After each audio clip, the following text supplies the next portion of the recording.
Hola a todos, bienvenidos. Soy Carlos Esteban, coordinadora de la nueva comisión de podcast de RuaPuc, y estoy muy emocionada de presentarles a Ruba Podcast, un proyecto que llevamos tiempo preparando, un espacio donde queremos abordar distintos temas ambientales que creemos esenciales y queremos compartir con ustedes para generar conciencia y discusión.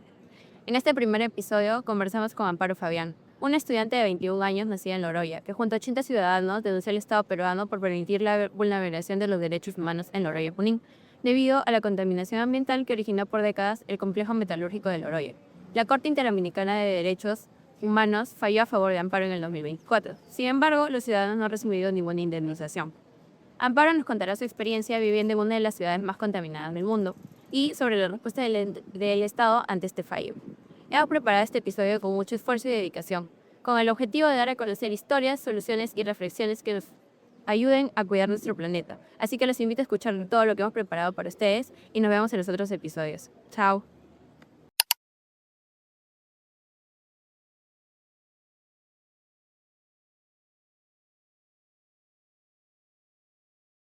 ¿Qué tal? Les doy la bienvenida al primer episodio de Ruba Podcast, Voces por el Planeta.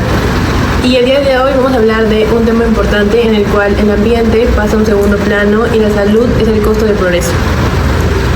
El caso es de Loroya, en el corazón de Perú. El día de hoy estoy junto a Amparo, persona vital en este caso, que nos va a hablar un poquito más sobre ello. Pero primero queremos contarte un poco más. Mi nombre soy Amparo, tengo 21 años, actualmente estudio antropología, voy por el séptimo ciclo, estudio en San Marcos, en Loroya, pero vivo en Ventanilla porque, tengo una casa por allá.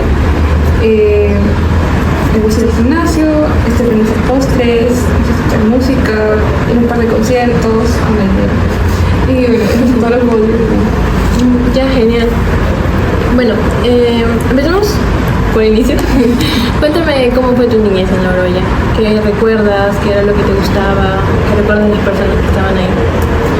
Algunos de lo que gustaba, creo que como a todo el mundo, caricaturas. Recuerdo que mi madrina cuando tenía 7 8 años puso cable en mi casa y podía ver televisión todo el día. Y además salía muy seguido porque tenía que trabajar, yo también. Tenía que estar en casa y prefería estar en mi casa, pero no la televisión que estar en la calle. De por sí Loroya tiene un color muy grisáceo por lo de los cerros están como calcinados por la contaminación, entonces es como que ese color es como que fue muy parte de mi niñez, ha sido hasta mi adolescencia porque iba y hasta los 17 años que tuve que mudarme acá por la universidad. Mi infancia, amigos, amistades, fue un poquito difícil poder hacer eso porque tenía en parte muy claro el que no todos podían ser mis amigos porque sus padres no es que se podían llevar bien con los míos, porque sus padres podrían ser hijos, o sea, podrían ser trabajadores de la empresa y tenían una rencilla contra mis papás. Había diferencias entonces. Claro, porque culpaban el que no tuvieran trabajo a la acción que se hizo de hacer la denuncia. Y no comprendían eso de que no era nuestra culpa, porque en sí es culpa del Estado, es culpa de la empresa y no culpa de sus padres. Quisieron priorizar su salud. Bueno, yo también entiendo que tu trabajo, uno tiene que salvar su trabajo porque el trabajo significa proteger a tu familia, porque ahí comes, de ahí vives, es normal, solo que no comprendía porque siendo adultos se supone que deben tener algo más de raciocinio, poder saber actuar con otras personas, no actuar de manera violenta. Claro, tener una autocrítica a las personas, o sea, preguntarse si lo que está haciendo es correcto o no. Sí. Y es que no lo hacen porque yo recuerdo que hay una señora que se llama, creo que Marlene, en la cual, digamos que mi casa está muy arriba, entonces tenía que bajar. Yo bajaba en el paradero, llegando del colegio, cuando fui secundaria, entonces ya habían pasado años después de que había cerrado la empresa y todo. Yo bajaba, tenía que subir hasta mi casa, entonces hay una esquina donde estaba la señora Marlene con sus amigas. Y yo pasaba por ahí, a pesar de que había pasado años, seguían murmurando cosas y me miraban raro, me miraban como, que me paso de frente porque quiero pensar que conmigo no es, pero al mismo tiempo es, ya han pasado años, Sí, supéralo, claro, sí. pero no lo hacía, y era como un poco pesado, pero era saber sobrellevar las cosas. Igual no te digo que nunca tenía amigos, tenía amistades bien bonitas, pero en mi niñez no era como que lo más fácil, porque, no sé, en niño es mucho, es usual que no te importe con quién te juntes, porque son niños, tú le quieres jugar y ya, solo quieres divertirte, pero era estar pensando en, y si me hace esto, y si habla mal así de mí, ¿qué hago yo? ¿Tienes miedo entonces? Digo, sí, incluso hubo una vez en la que, sí, ya me hice mucho más grande, tenía 10, 12 años, creo, o 13, no sé si decir que está en peligro, pero era como, me puse a llorar porque hubo unos chicos de Estados Unidos llegaron, porque eran estudiantes, a hacer un estudio otra vez sobre, un estudio mental, no sobre exactamente con nosotros, sino sobre un estudio mental general. ¿Del lugar? Ajá, del lugar. Entonces llegan y la gente pensaba que eran otras ONG. Para esto la gente ya tiene como un programa con las ONG por todo esto del caso y todo. Llegan y creen que son ONG y los empiezan a perseguir en el carro que estaban ellos y les lanzaron tomates y cosas podridas para que se fueran del lugar. En la radio, la radio televisión Radio Zona, de la zona, dijeron que sí, son ONGs, que ellos tratan de evitar que la empresa vuelva a funcionar, y me hicieron el nombre de mi papá, que es un parador, y mucho más, y yo me quedé así, ¿por qué siguen? Mi papá no es así, o sea, mi papá no es mala persona, y era justamente esta persona que mi madre con muchísimo esfuerzo, fue muy reconocible.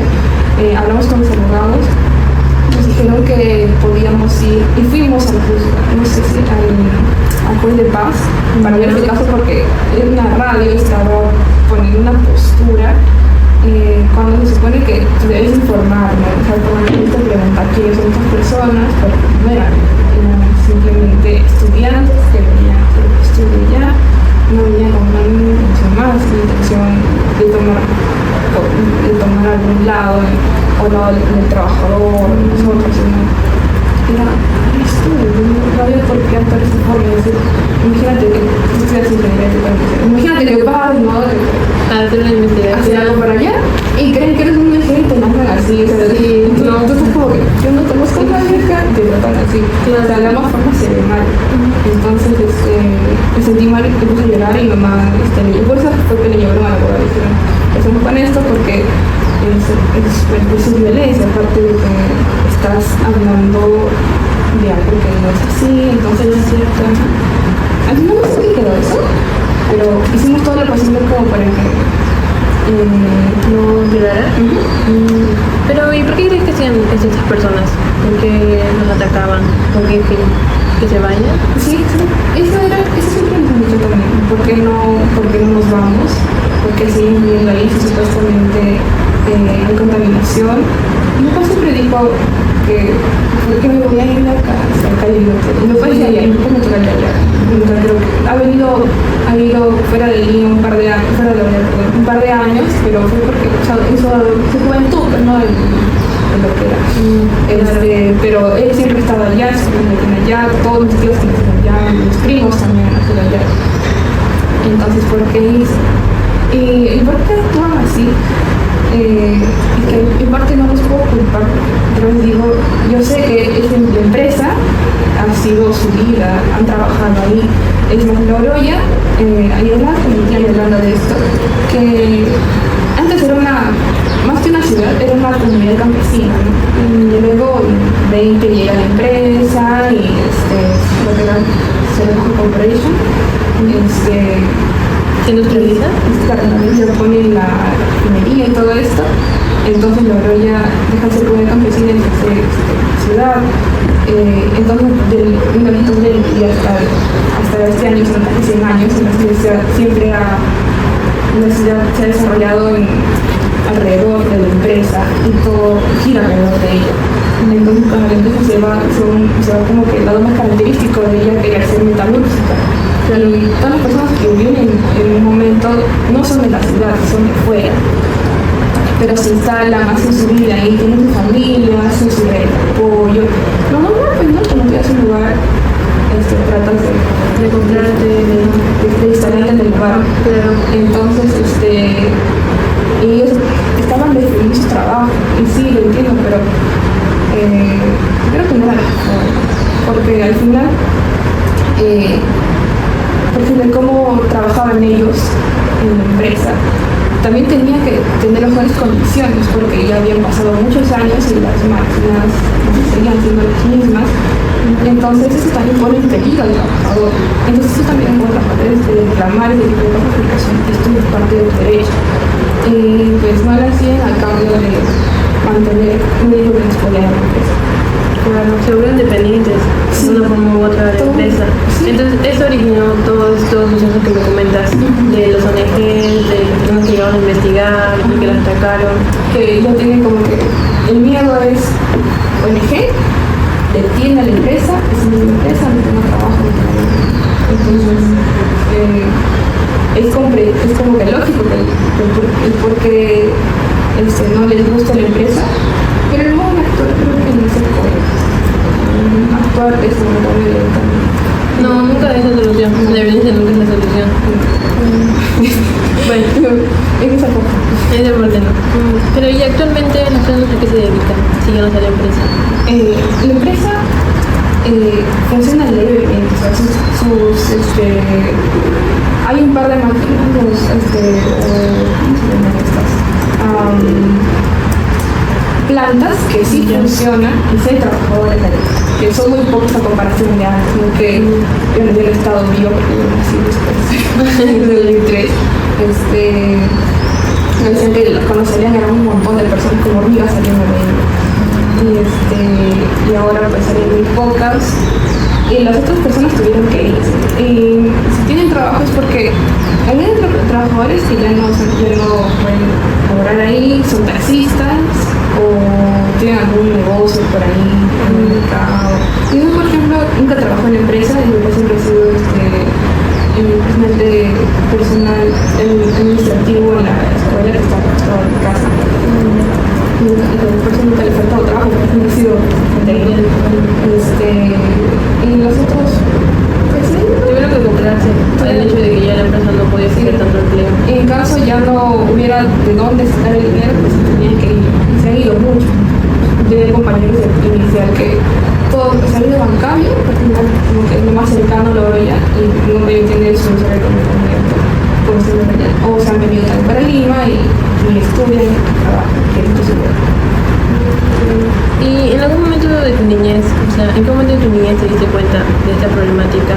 ¿O siempre, o fue parte de tu vida diaria, desde siempre? Es como, no sé si puedo recordar un momento exacto, porque hay una foto en la cual me toman con mi papá. No sé si era muy consciente yo en ese tiempo, tenía 3 años. Pero sí recuerdo que salí porque me puesto ahí, no me lo botó. Sí me pasa.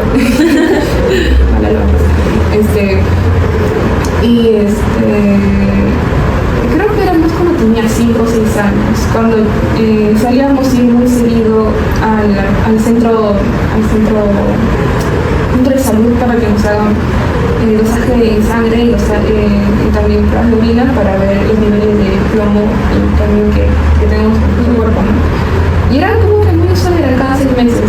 Y si no, teníamos que viajar fuera de Logroño, teníamos que ir para Lima, a hacernos los exámenes. Y era como, y me preguntaban, ¿pero por qué? Y yo le preguntaba siempre a mi papá. Y mi papá nunca me ha tenido ese lado escondido. Sí entiendo a las personas del grupo que han tenido a sus hijos alejados de ellos, después de todo lo que han vivido ellos, porque lo que yo he vivido con que insulten o que hablen mal ha sido poco en comparación de lo que han vivido ellos, que han llegado a ser física. Entonces, yo le preguntaba a mi papá qué pasaba y, claro, me explicaba de forma que yo, siendo una niña, pudiera entender. Entonces, ya viendo todo lo demás, siempre, no sé por qué catalogaba todo a blanco y negro. Como que bueno y malo, empresa mala, trabajador de empresa malo. Como cualquier niño que no sabe diferenciar entre las cosas, que no ves los matices de los colores, solamente todos como Entonces, poco a poco crecí y ya como que se complejiza más la situación. Pero ya desde pequeña mi papá siempre, mis papás, mis hermanos siempre me trató de decir que eso me está pasando para no andar como así de vida. Ser consciente también. Sí, ser consciente también. Sí, la verdad. Es como cuando te dicen que papá no existe, aunque claro, mi casa no tiene una chimenea, así que es imposible que esté dentro por ahí. Pero es algo así como pierdes la ilusión de chico. Ya. Tengo una pregunta. ¿Qué enfermedades o síntomas se presentan con más frecuencia entre las personas que viven allí? Han habido casos muy fuertes, que por eso son muy famosos nosotros, diciendo que el cuerpo lo habrá asimilado, porque siempre pasa. De manera diferente en cada persona. Sí, una señora, no recuerdo el nombre, es una de las últimas que también tiene el caso. 2 de sus hijas fallecieron de una forma muy trágica, porque fallecieron antes de los 15 años, pero un poquito después. Tenían como que unas apariciones en la piel que eran como blanquitas. Ya. La llevaron al hospital de niño, lo pusieron como si fuera cáncer de piel, incluso trajo personas de la empresa fueron a verla para decirle cuánto quieres que te pague, para que Sí, te quede acá, y cosas así, ¿no? Pero fallecieron muy blancos, por lo que nos cuentan, porque no puso imágenes. Fue como que las cosas más graves que se han visto para el grupo. Esta chica también que falleció también, mucho antes, pero como digo, son cosas fuertes que ha producido estar en contacto, ¿no? ¿Con el plomo? Ajá, con el plomo y con los otros metales pesados. Claro. A nosotros, casos muy fuertes, creo que puedo con tranquilidad. No he practicado de niña mucho de físico porque en sí el área es muy pesado. Por eso que ahora recién me metí al polo del gimnasio porque es como que no me gusta hacer mucho esfuerzo físico. Bueno, sí, pero no como cardio, ¿no? Mis papás, mi papá me contaba que de niño se preguntaba por qué solía ser tan olvidadizo, porque las personas en general les pasaba eso que no podían rendir en la escuela académicamente. Y después de años el informarse sobre todo esto, porque es algo que la gente se está haciendo, porque no puedes denunciar algo que no sabes si no lo conoces. Entonces a partir de que le van aprendiendo un poquito más, se da cuenta de que es parte de estar en contacto con esos metales pesados. Entonces ahora con la edad siempre tiene un tacto frecuente, nunca se le ha ido, creo. Aunque también puede ser posible que sea parte de la edad, ¿no? El dolor de los huesos y todo eso. Claro. Pero tampoco podría decir completamente que no fue todo lo que han estado en contacto, sino que Es de lo que digamos la presencia del plomo, de los metales y también la vejez. O sea, como que síntomas claros, no sé si podría decirlos, pero alguna afección debió haber aparecido, cosa que quizás el cuerpo lo puso como cualquier otra cosa. Y para, no sé, como que el cuerpo lo asimila, ¿no? Sí, de manera diferente también. Sí. Pero, y tú me comentas que se hacían como que esos exámenes para ver el nivel de plomo, tú y tu familia. Sí, y todos. esos datos, tú veías algo, no te comentaban de que tal vez eran muy altos. Sí, todo creo que se encuentra, no sé si llegaron a hacer como que cuando salió la sentencia llegaron a sacar todos los datos porque tenía que ser nada más decir que yo estoy contaminada, sino que también tenía que ver datos reales, ¿no? Entonces como que si el mínimo era, vamos a ver nada más 0.5, teníamos 90 o 60. Era muy alto. Bastante alto. Ajá. Y ya, pero sí, esos, creo que mi papá los tiene guardados. Nos daban archivos, ¿no? Cada mujer, en el caso somos María con un número X, y cada varón era Juan. Era como para mantener el anonimato para que no supiera nuestro nombre. Claro. Pero cada caso ahí debe estar guardado por ahí. Ok. Bueno, siguiendo con estos datos, bueno, en este caso, el año pasado la Corte Interamericana de Derechos Humanos, la Corte IDH, como que denunció al Estado peruano por este caso. Sí. ¿Te enteraste de ello? Claro. ¿Qué opinas? Bueno, el caso salió, ganaron los valores de la región. El Estado se aceptó culpable, y es como, ese momento fue muy bonito, porque por lo menos, más que nada ellos, mis papás, que han esperado años. Eso, también mi tía Yolanda, los veterinarios que nos recuerdan mucho porque es el presente conmigo.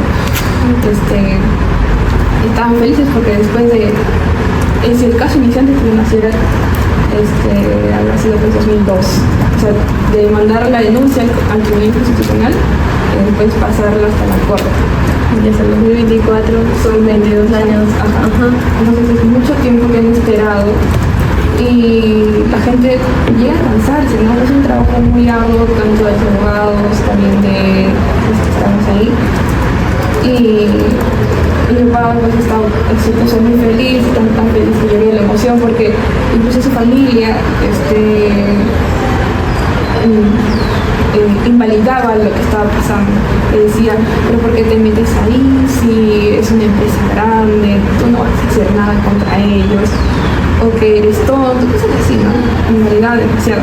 Entonces el por fin que le dieran la razón, no solamente a todos en general, le dieran la razón de que algo en efecto estaba pasando allá y era muy grave. Es bueno, eso no solamente para nosotros, sino también para otros casos, porque el hecho de que marques un precedente ayuda a que otras situaciones se puedan denunciar también. Lo más cercano que tengo yo creo que es el de Vasco, mi mamá es de allá, y la mina allá es incluso su situación es mucho más grave que la que vivimos en Morelia, porque el mercurio sí afecta incluso mucho más, creo, a los niños. Entonces, creo que han salido incluso noticias que los padres han venido a hacer plantones fuera de hospitales buscando soluciones, porque allá el mercurio está justamente en el agua y el agua ya es muy escasa. Entonces, si hubiera oportunidad de apoyar eso, ver cómo se puede hacer, estamos en toda la exposición para hacerlo, porque no podemos ser egoístas. Claro, o sea, como tú me comentas, te marcó un precedente y también puede servir de inspiración a otras personas. Esa sensación de haber tenido justicia, de haber sabido que algo que te importó tanto, sí es cierto, sí existe. Y que eso es justicia, porque todo el mundo piensa en que por lo menos que no existe, ¿no? Porque aquí en Perú por lo menos no es fácil que algo se hiciera al inocente. No, sí, totalmente. Porque el tema judicial es mucha burocracia y entre eso como que se pierde el tiempo y la gente deja de hacerlo. Si alguien tiene casos similares, es bueno saber que, o sea, les da la esperanza de que su caso sí se va a resolver.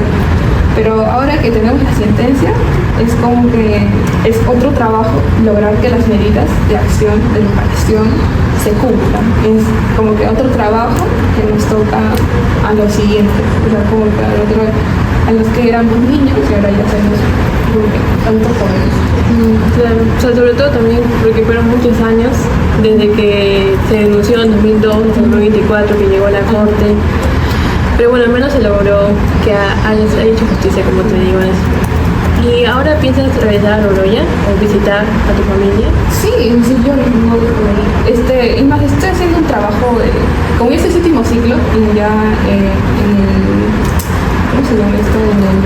En la carrera, como que el séptimo, octavo, noveno y décimo tienes otro taller de tesis. Ya. Cosa que termines la carrera con fecha y ya todo incluye, ¿no? Ya. Acá también acá todavía. Sí, de verdad. Sí, solamente que son 2 cursos en el último año. Pero igual, sí, ayuda bastante. Sí. Entonces, no sabía qué tema hacer y casi siempre como que mi comodín es hablar sobre lo que, porque a veces no sé de qué vas a hablar.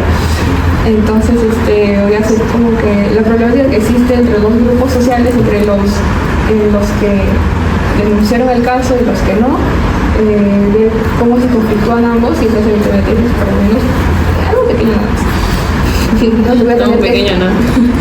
voy a estar yendo cada 2 semanas allá porque tengo que entrevistar pues al otro lado, en el cual yo no he estado casi nunca, entre las personas que en algún momento han sido no tan amables con nosotros.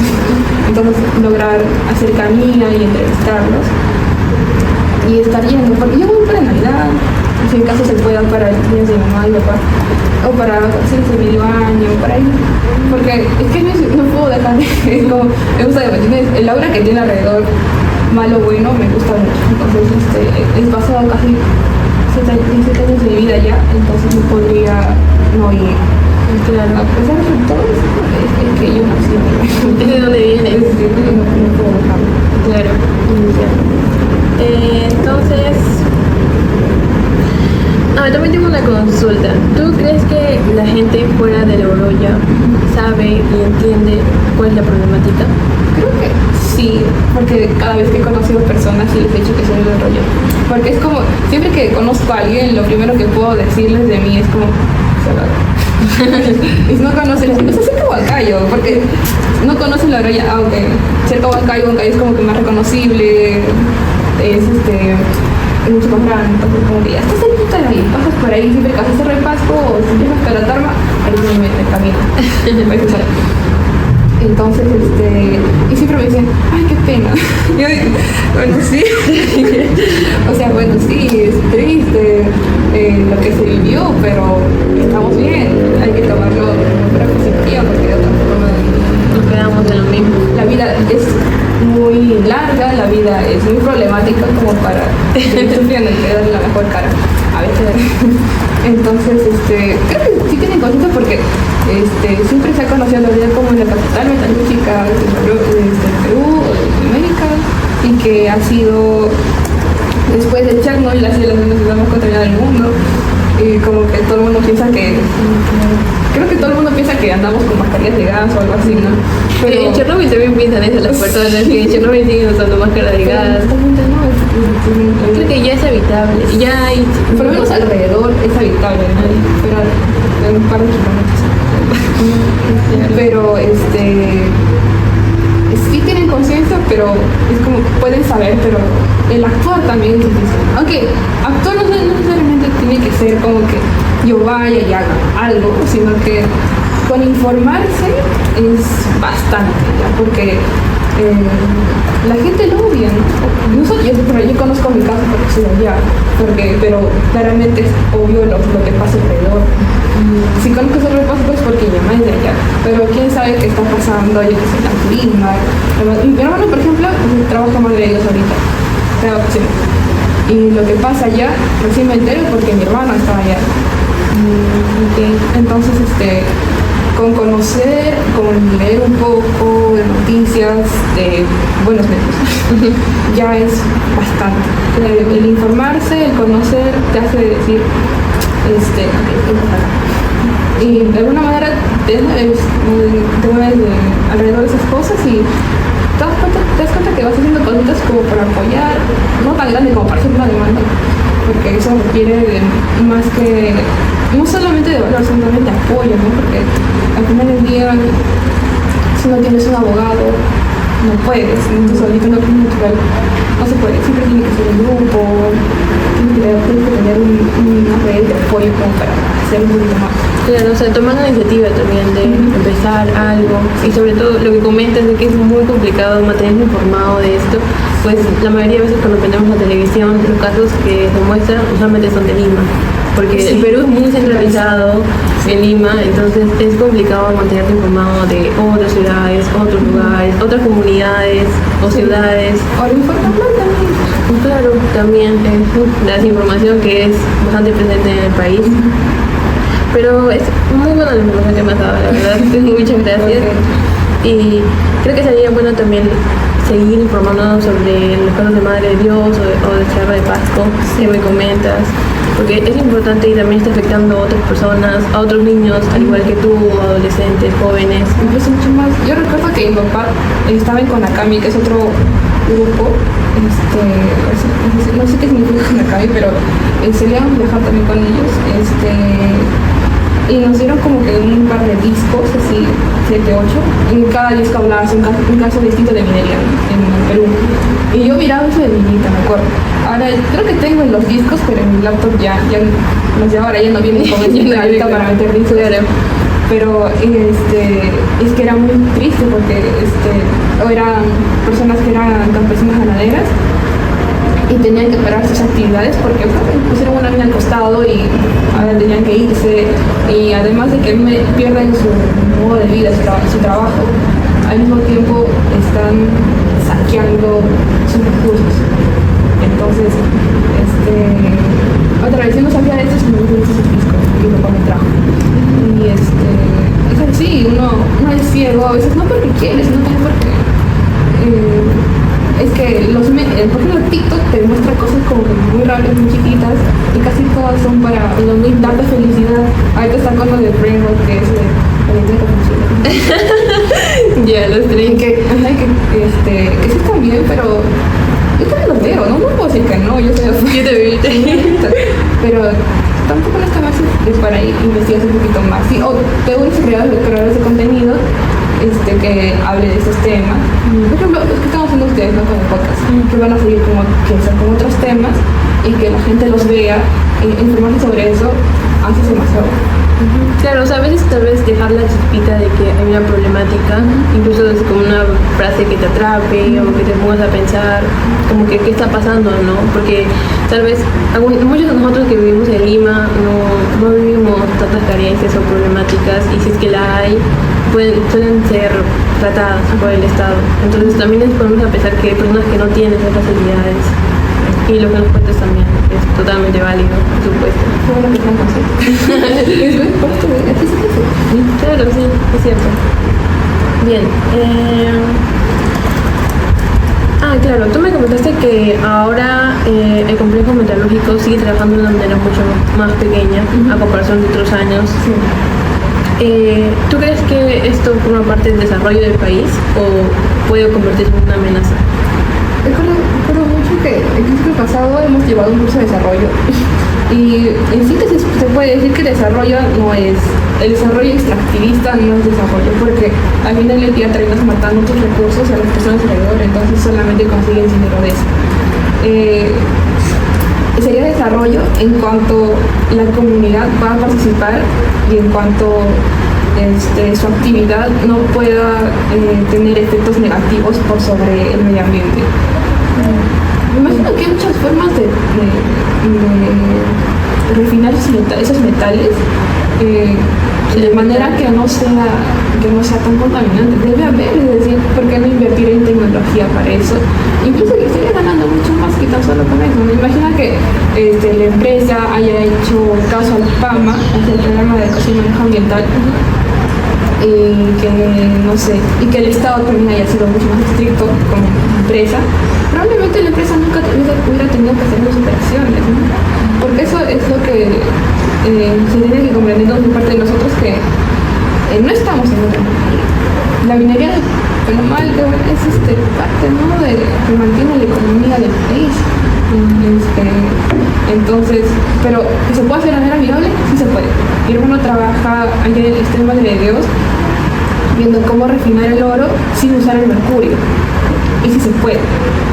Entonces, si se puede hacer eso, es decir, está dando capacitación a mineros que son artesanales, se puede hacer para la gran minería, ¿no? La minería más grande.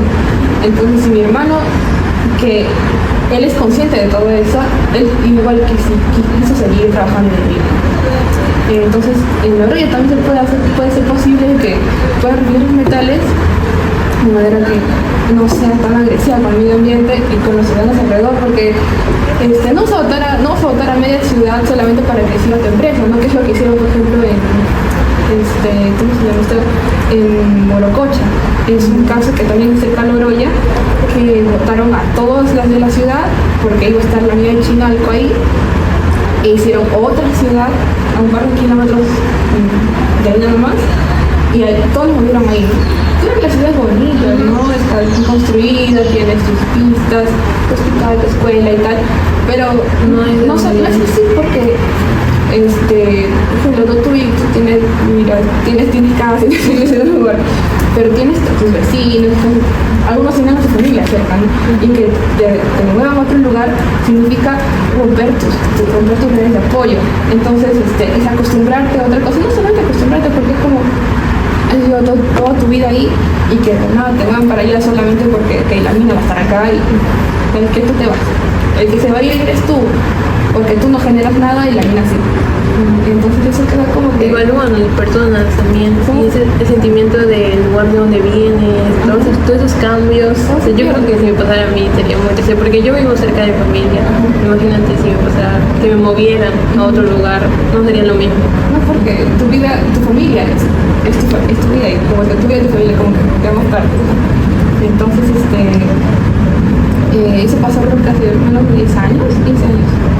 Y ahí está, ahí tienes la nueva Morococha, ¿no? Todo bonito y así de fuera, pero tienes familias y vecinos que están en parte fracturados. O sea, ¿no nos movieron al mismo lugar? O sea, a todas las mismas personas al lugar, ¿no fueron todas o los separaron? Claro, los separaron. O sea, tenías a Morococha acá y todos los llevaron para allá y cada uno de ellos está tu casa. Y ahí todos los sitios ahí todo es homogéneo, ahí como es una ciudad no construida, ¿no? Todos los sitios en rojo, las cosas en blancas. El colegio también sí, como que mantiene cierta estética. Y en esa otra Morococha están las casas destruidas y está pues la mina. Y entonces eso no puedes hacerlo con todos los lugares en los que tú veas que sea productivo como para tu fin económico, ¿no? Por ejemplo, hay comunidades en la selva que tú no vas a simplemente votar porque ahí tienes petróleo, porque esas comunidades, esa tierra, no es como que un objeto que tú puedas tomar y ya. Es decir, esas tierras guardan años de historia, años de memorias, y tú no les puedes votar simplemente porque está el petróleo ahí. O sea, ellos tienen derecho a seguir viviendo ahí, es su tierra, es su vida, es su familia. ¿Y por qué crees que en la selva no se daría, pero en la sierra tal vez sí pasa? Es que, no sabría cómo exponer eso, porque por ejemplo, las comunidades en la selva se supone que son protegidas las unas por otras, ¿no? Y guardan mucho más años de vivencia ahí. Y también porque a los de Morococha no los protegieron como debían. Incluso el presidente fue ahí para darles por ejemplo, bueno, tú tienes que ir. Aunque no sé cómo funciona en la selva, que no llegan a votarlos como tal. No he leído sobre el tema, pero alguna razón. Tal vez regulaciones, como visibilidad, porque o sea, los casos de la selva, en mi caso siempre he escuchado un poco más.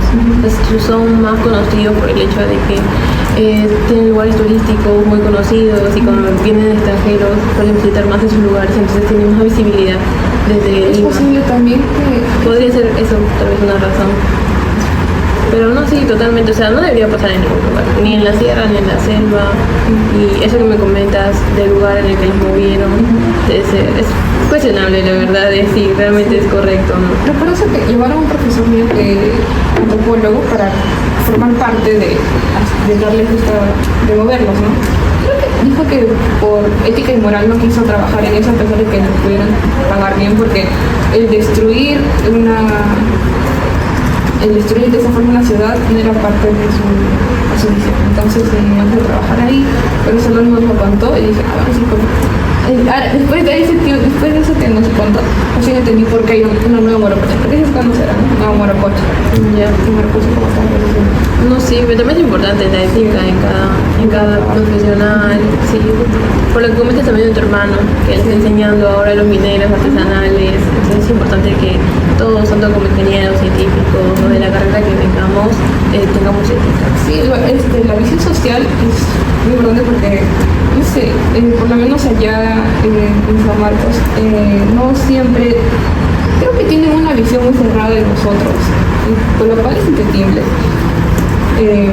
Pero no todos son así, es más cuando tenemos algún pedido, por ejemplo, por el comedor, que hacen plantones y tal, la gente les compra el tiempo porque dicen por qué en lugar de estar en ese plantón, ¿por qué no estudian? Es como que, ¿cómo voy a estudiar si no tengo bien? Entonces como que todo tiene que ver, no es como que uno es escandaloso porque quiere, no porque se necesita ser escandaloso, se necesita ser estruendoso como para que te escuchen, porque el hecho de que tengas, no sé si es buenas aulas en un momento, pero no porque este verano creo que se ha pasado un poquito más leve, pero a veces hace mucho calor, no tenemos ventiladores, o por lo menos para biología creo que tuvieron que pagar las luces por lo de están construyendo esta línea, ¿no? Ok, sí, cerca. Y tenían algunas pruebas que estaban en refrigeración, y esas pruebas se iban a valorar justamente porque no iba a haber electricidad, la comida, la vida de los estudiantes, las autoridades son corruptas. Entonces, ¿por qué no reclamar si esto me afecta a mí? Y el hecho de que no tengan esa visión, no tengan ética y moral, bueno, no es que todos existen, pero el ser consciente no es lo que pasa y saber reclamar no creo que. Y algunos lo ven así porque es que parte de su carrera no tiene ese aspecto, esa visión. No está comprendida, ¿no? En cambio como sociales o letras o derecho, casi siempre sí lo tiene, pero se suele ver que hay ingenierías, ¿no? Y son muy pocas las personas que sí lo tienen. Sí, es cierto. Son como que muy rescatables, son muy buenas, chéveres, pero no todos. No, sí, eso también forma parte del perfil de la carrera, ¿no? Sí. Entonces todo eso, pero sí, es totalmente válido porque, o sea, como tú dijiste, o sea, ¿cómo voy a estudiar si no puedo comer? Pero también no solamente estudiar, sino es un requisito básico de una persona poder alimentarse y tener un lugar donde estudiar. Y también eso de biología que me comentas, si ellos pierden sus muestras, entonces su investigación, ¿dónde queda? ¿Qué pasó con esto? Entonces creo que es importante que cuando se da un proyecto, tanto en Lima, en el lugar, se tenga en cuenta a las personas que afectan. Entonces, en este marco, ¿cuál sería tu mensaje para los y las jóvenes universitarias que quisieran involucrarse en temas ambientales? ¿Cómo podrían darle visibilidad a sus casos? ¿Qué es lo que recomiendas? Creo que algunas veces se cree que incluso estudiar cosas que van referidas al ambiental es no tener dinero después saliendo de la carrera, porque en algún momento pensé estudiar ingeniería ambiental y era como que, ¿por qué no ese tipo de ingeniería? De ahí vas a comer, algo así. Sé que es tedioso incluso entender algunos temas, pero hay que ser conscientes de la realidad, ¿no? Yo sé que causa estrés. A mí me causaba mucho estrés de niña cuando vi un video acerca de cómo podría tener el mundo, y aunque íbamos a estar todos calvos, trataba de comprar aire porque solamente los más ricos iban a tener la posibilidad de hacerlo porque tenían los medios. Y después fue el psicólogo. Pero me traumé mucho con eso. Entonces, ser consciente de todo lo que pasa alrededor es estresante, es muy pesado, lo sé, pero vivir alejado de ello, vivir en una burbuja como la que tenía Mabel en Gravity Falls, tampoco es la solución, porque te encierras o te escapas de eso y en algún momento te va a afectar. Es decir, si nadie alza la voz cuando sucede alguna injusticia, lo más probable es que termine siendo peor. Entonces, informarse un poco, leer un poco, y hay cosas que incluso son muy entendibles, o que hay formatos en los que vas a encontrar algo más divertidos. El formato no tiene que ser divertido, ¿no? Pues encontrar la forma de que sea mucho más ameno, didáctico, y enseñar y seguir enseñando y aprendiendo. Entonces, eso. Claro, el primer paso para empezar algo es informarse, capacitarse. Entonces, un gran consejo. Voy a tomarlo en cuenta también yo. Bien, bueno, ahora que hemos escuchado tu testimonio y conocemos estas noticias, obviamente nos enfrentamos a una verdad incómoda. pero necesaria. Y obviamente, como ya sabrás, desde RuaPuc intentamos informar sobre estos casos, mostrar testimonios como el tuyo, que son muy importantes, que nos permiten conocer el caso desde el punto de las personas que sufrieron por ello.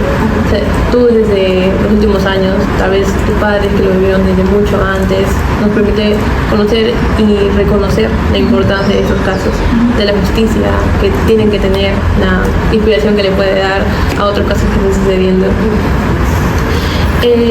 Bueno, creo que eso sería todo por ahora. Te agradezco por tus comentarios, por abrirte con las personas y conmigo.